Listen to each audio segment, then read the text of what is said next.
tahun ini selesai 2018. Perlombaan yang tidak sedikit dan tidak kecil, berbangga-bangga membangun gedung-gedung yang tinggi.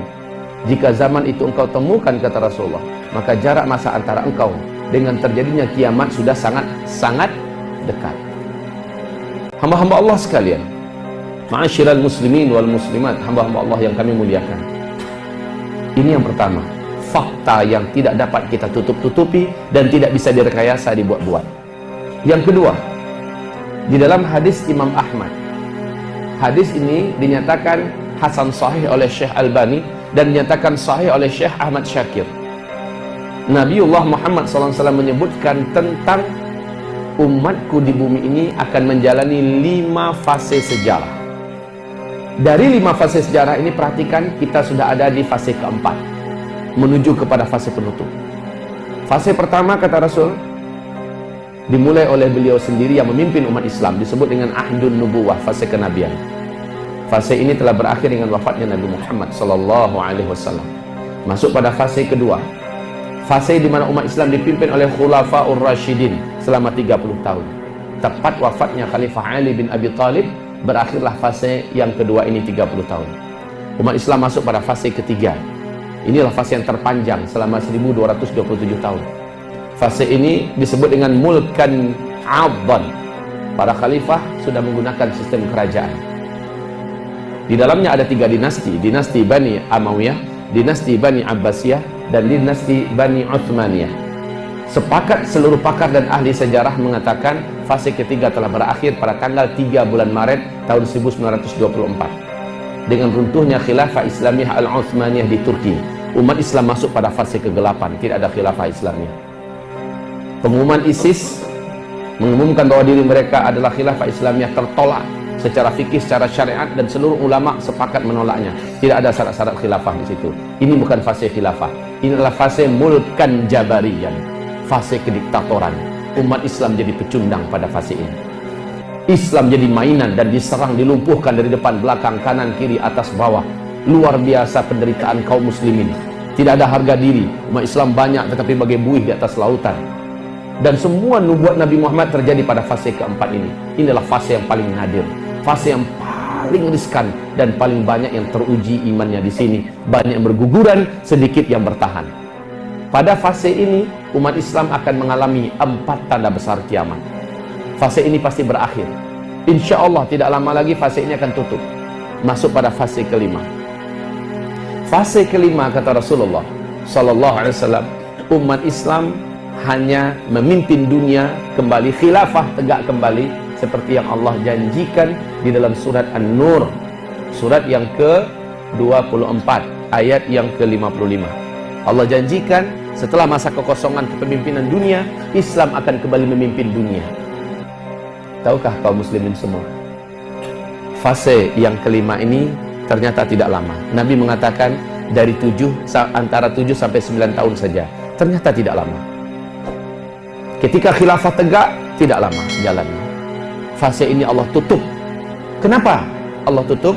Terjadinya tanda besar kiamat yang ke-7. Tanda besar kiamat yang ke-7, bertiupnya angin lembut dari negeri timur. Di hadis yang lain, di riwayat yang lain, dari Yaman, kata Rasul. Seluruh orang Islam yang punya iman kepada Allah, seluruh umat Nabi Muhammad yang ada iman kepada Allah, setipis apapun imannya, akan dijemput oleh angin tersebut. Angin ini membungkusi seluruh dunia. Siapapun orang beriman, walaupun ada di gua, di gunung, di lembah, di pulau, dimanapun berada, angin itu akan sampai kepadanya. Saat dia disentuh oleh angin tersebut, saat terhirup olehnya angin lembut tersebut, meninggallah orang beriman ini di tempat. Walaupun imannya seujung kuku sekalipun, maka dia tetap dijemput oleh angin itu dan dia pun meninggal. Serentak satu muka bumi, habis orang Islam, tidak tersisa lagi umat Nabi Muhammad. Inilah dia 5 fase. Tahukah kaum muslimin bahwa Nabi bersabda sallallahu alaihi wasallam, fase di mana umat Islam wafat serentak. Dari beliau diutus sebagai nabi dan rasul, Allah telah menentukan masa dan umur mereka. Tapi ini hadis diriwayatkan oleh Abu Daud.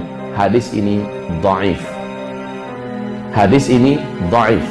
Bahkan ada hadis yang lebih dhaif daripada itu, digelari dengan dhaif jiddan. Hanya karena turuknya banyak, status hadis ini naik menjadi hasan li ghairi. adabnya meriwayatkan hadis dhaif harus disampaikan bahwa status hadis itu adalah dhaif. Hadis dhaif tidak boleh dibina di atasnya keyakinan dan akidah. Boleh disampaikan dengan menjaga adab-adabnya dan tidak boleh dijadikan dan dibina di atasnya akidah dan keyakinan. Sekedar diketahui, it's okay. Bagaimana? Rasul mengatakan, sejak aku diutus sampai umatnya habis serentak di muka bumi, Allah telah menentukan masa keberadaan mereka 1 hari saja di sisi Allah. Lalu Allah menambahkan untuk umat Nabi 1/2 hari lagi. Itulah masa yang ada untuk umat Nabi di bumi ini. 1 hari menurut hitungan Allah, kita di dunia merasakan dan menjalaninya berapa lama? 1000 tahun. As-Sajdah ayat 5. Yudabbirul amra minas sama'i ilal ard thumma ya'ruju ilaih fi yawmin kana miqdaruhu alfasanah mimma ta'uddun. 1 hari tambah 1/2 hari, jadinya berapa? 1500. Kaum muslimin yang kami muliakan, 1500 itu maksimal.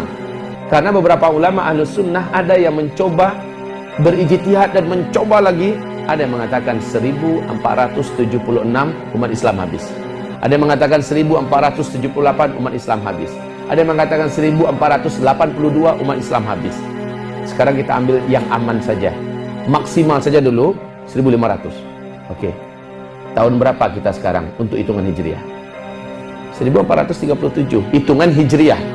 Hijriah itu dihitung sejak Nabi hijrah dari Mekah ke Madinah. Sejak itu dihitung tahun Hijriah.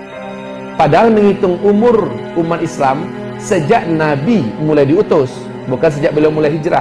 Maknanya ada 13 tahun selama di Mekah yang ditambahkan ke dalam 1437. Jadi berapa? 1450. Kalau kita ambil full 1500, tersisa di hadapan kita kehidupan untuk umat Islam hanya 50 tahun saja lagi. Lalu umat Islam akan habisi semua.